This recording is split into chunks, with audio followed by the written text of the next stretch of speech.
Hi friends, आपण मानकु बहुत बहुत स्वागत करछु हमर यूट्यूब चैनल को। भगवान को कृपारु आपण माने सब बेले भलरे रुहंतु, खुशी रे रुहंतु। आउ आम झियो को एमती सब बेले भल पांतु। देखंतु झियो एठी हमर ता बाबांगर गोडरे सईकी केमती खेलुचंती। आपण मानकु जदी आम झियोर वीडियो भल लागु थाए ताहले लाइक शेयर और सब्सक्राइब कर देबे। शुणंतु मु आज आम झील को गप कहूची, आपण माने भी गपर मजा नियंतु।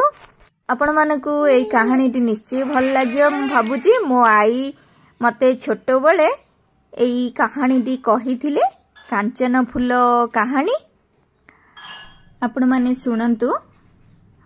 गोटे परिवार रे माँ बापा 7टी पुओ गोटे झील थिले। बहुत हस खुशी परिवार। गोटे झील हेथिबारु झील को बहुत गेला कले। भाई माने और माँ बापा बहुत गेला करंती झील को। से झीर ना हला कांचन। झीर जते बेले बाहागर बयस हे गला ताकू भल परिवार देखिकी बाहा कले, भल घर परिवार। सेई लोक माने बहुत भल। कांचन सेठी बहुत हस खुशी रे रहिला, सुखरे रहिला। दिने कौन हेची, प्रथम करी बापा घर को आसीची कांचन। सासुर जाइकी घरे रोसई कले। कांचन साग भजा करथिले। साग काटू काटू तांको हाथ कटि जाइथिला कांचनर।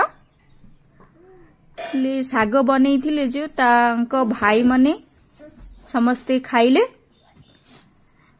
माँ बापा भाउज माने समस्ते खाइले। भाई माने पचारले, बड़ भाई पचारले आज साग भजा केते स्वाद होईची कहिला को भाउज कहिले, बड़ भाउज आज पूरा कांचन साग भाजिचंती, सेति पे बहुत स्वादिया हेची।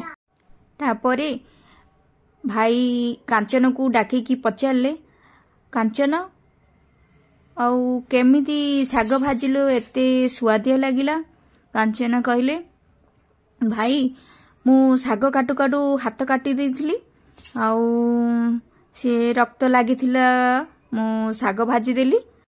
एक कथा सुनी भाई मनरे भाबिले जे ओ एथि पई साग एते स्वादिया हेची, आउ तार रक्त जति एते स्वाद, ता मांस केते न स्वाद हेथिवो, एमती भाबिले। भाबिकी रहिले। किछि दिन परी तांको सासु घरु, कांचनर सासु घरु खबर आसिला जे तांको ससुरंको शरीर टिके असुस्थ अछि। एई कथा घरे खबर पहुंचिला परे कांचनर माँ कहिले आउ पर दिन जिबु। हेले कांचन सासु घर जाइकी प्रथम करी बापा घर को आसीची। सासु घर को जीवा पाई हेले भार नेकी जीवा को पड़िबो, सेति पाई भार जोगाड़ कले। भार जोगाड़ हेई गला परे 7 भाई कांचन को नेकी बाहरी पड़िले कांचनर सासु घरे छाड़िबा पाई। हेले रास्ता रे जाऊ जाऊ गोटे बड़ घंच जंगल पड़िला। 7 भाई आगरु विचार करके जाइचंती जे कांचन को मारिकी ता मांस रांधिकी खाइबे बोली। हेले घंच जंगल रे कौन कले, कांचन को मारी देले। मारिकी ता मांस रांधिकी खाइले।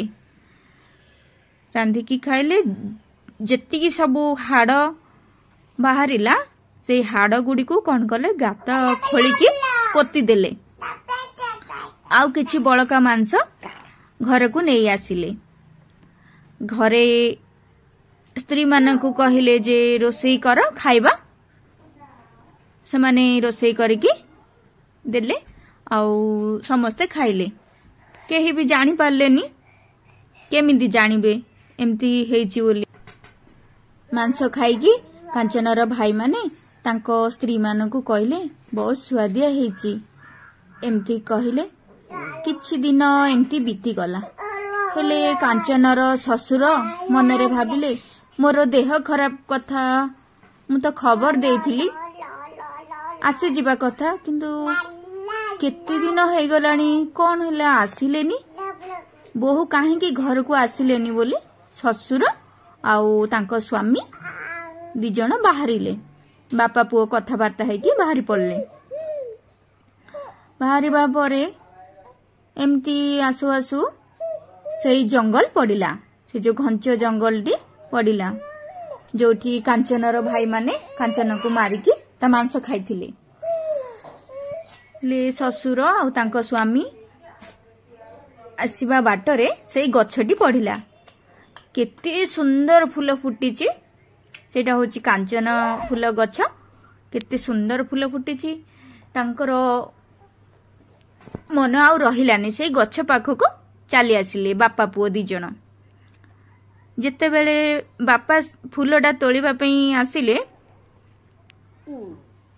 से फूल गछ कहिला धीरे धीरे तोल बापा नहले पत्र पड़ी जीवो एमती कहले ससुर आश्चर्य हो गले कहले तांको पुओ को जाइकी कहले जे ए गछटी कौन एमती कथा कहूची परे पुओ कहले हो चल देखिबा मु भी जीबी फूल तोलिबी से पुओ जेते बेले से गछ पाखौ गले फूलटी तोलिया पई फूल गछटी कहला धीरे धीरे तोल स्वामी नहले पत्र पड़ी जीवो से फूल गछर कथा सुनी बापा पुओ बहुत आश्चर्य हो गले आ ससुरंको मनरे संदेह हैला तापरे बापा पुओ कौन कले कांचनर बापा घर को गले गला परे कांचनर ससुर तांको भाई माननकु पचारले आउ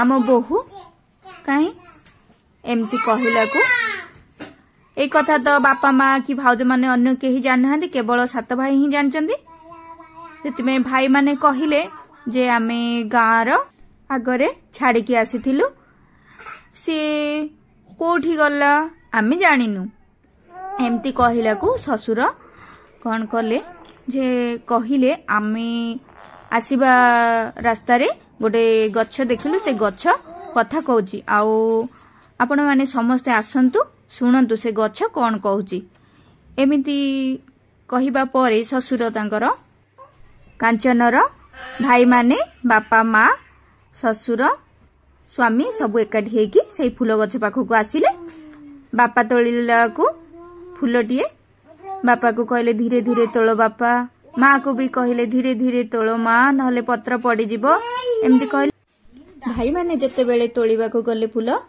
सेते बेले सेई गच्छ कहिला भाई माने मो सहित एमती काहे कल शेषरे मो जीवन नहीं गल एमिति सुनी समस्ते पूरा आश्चर्य हो गले सत कौन जानी पारले भाई माने निजर भूल पाई बहुत अनुताप कले और समस्त को क्षमा प्रार्थना कले हेले कांचन तो आउ फेरी आसीबनी और समस्ते बहुत कांदिले मन दुख कले आकाश रे शिव पार्वती जाउथिले से माने आउ सही पारिलेनी ए कांद स्वर सुनी तळकु आसिले आसिकी देखिले सब कथा जानी पारले तापरे संजीवनी मंत्र पानी से गछ ऊपर छिंची देले छिंचिबा परे कांचन आग परी सेमती झीटीए हे किया हला सेमानक आगरे कांचन निज बापा घर को न जाई सासु घर को सबु दिन पई चली गला ए कहानीटी आपण माने सुनिले आपण मानू केमती लागिला निश्चय कमेंट रे कहिबे देखंतु हम झियो को निद पळी आसुची प्रथम रु शेष पर्यंत देखिथिबारु आपण मानकु बहुत बहुत धन्यवाद।